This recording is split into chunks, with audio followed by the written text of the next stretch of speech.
7 अक्टूबर 2023 को हमास ने जब इजराइल के ऊपर जमीन, आसमान और समंदर से अभी तक का सबसे बड़ा हमला किया था, इजराइल को इस हमले की कानो कान खबर तक नहीं हुई कि कब हमास के हजारों लड़ाके एक साथ उसके ऊपर टूट पड़ेंगे। लेकिन कई मीडिया रिपोर्ट्स में ये दावा किया गया कि इजराइल पर हमले की पटकथा ईरान ने लिखी थी। ईरान ने ही हमास को ट्रेनिंग से लेकर पैसों की फंडिंग की थी, जिसके दम पर हमास ने इजराइल को कभी न भूलने वाला जख्म दिया है। लेकिन 15 महीने की लंबी लड़ाई के बाद गाजा में इजराइल युद्ध विराम के लिए मजबूर हुआ और हमास अभी भी जैसे का तैसा खड़ा हुआ है। और अब हमास को लेकर ईरान ने एक बार फिर से बहुत बड़ी बात कही है। दरअसल ईरान के सुप्रीम लीडर अयातुल्लाह खामनेई ने कहा है कि एक छोटे से गाजा ने अमेरिका के समर्थन वाली इजरायली सेना को घुटनों पर ला दिया।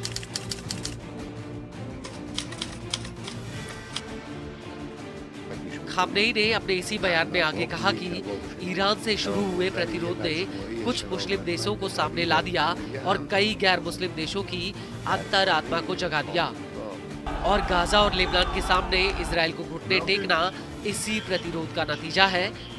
वहीं अमेरिका पर निशाना साधते हुए खामनेई ने कहा कि अमेरिका आज की दुनिया में उपनिवेशवाद और अहंकार का प्रतीक है। अमेरिका दुनिया की पैसे वाली ताकतों के प्रभाव में है। खामनेई ने कहा कि अमेरिका जैसे देशों की नजर राष्ट्रों के प्राकृतिक संसाधनों, प्रामाणिक संस्कृति और उनकी राष्ट्रीय और इस्लामिक पहचान पर है। ये देश उन्हें लूटना या नष्ट करना चाहते हैं, और आज का उपनिवेशवाद और अहंकार अमेरिकी सरकार की देन है, जो खुद ही दुनिया की वित्तीय ताकतों के प्रभाव में है। खामनेई ने आगे कहा कि आज की दुनिया की प्रमुख वित्तीय शक्तियां कई पश्चिमी सरकारों पर हावी हैं, जिनमें से अधिकतर शायद अमेरिकी सरकार है। कथित रूप से कार्टेल और ट्रस्ट और इसी तरह की संस्थाएं उपनिवेशवाद के तीनों चरणों की योजनाएं बनाने में लगी हुई हैं।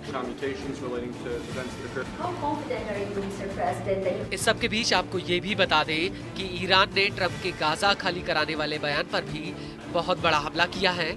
ईरानी विदेश मंत्रालय के प्रवक्ता इस्माइल बघेई ने कहा कि ईरान अमेरिकी राष्ट्रपति डोनाल्ड ट्रंप की फिलिस्तीनियों को जबरन गाजा से जॉर्डन और मिस्र भेजने की योजना को खारिज करता है।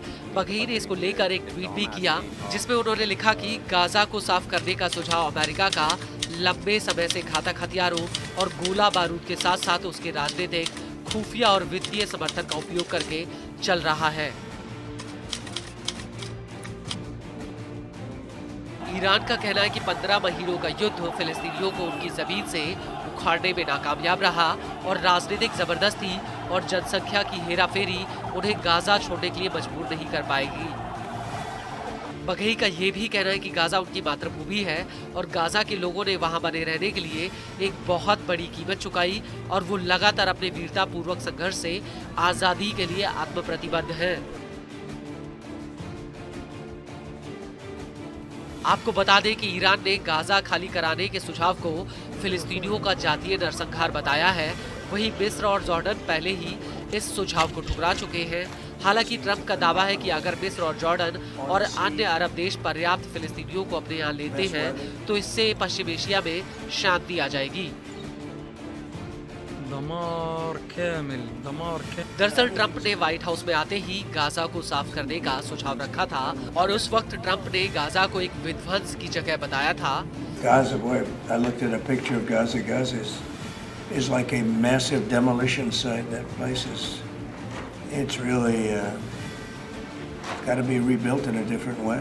ट्रंप का कहना है कि उन्होंने गाजा के लोगों को कहीं और शिफ्ट करने को लेकर जॉर्डन के किंग अब्दुल्ला द्वितीय से 10 लाख से ज्यादा फिलिस्तीनियों के विस्थापन और उनके घर बनाने की बात कही है।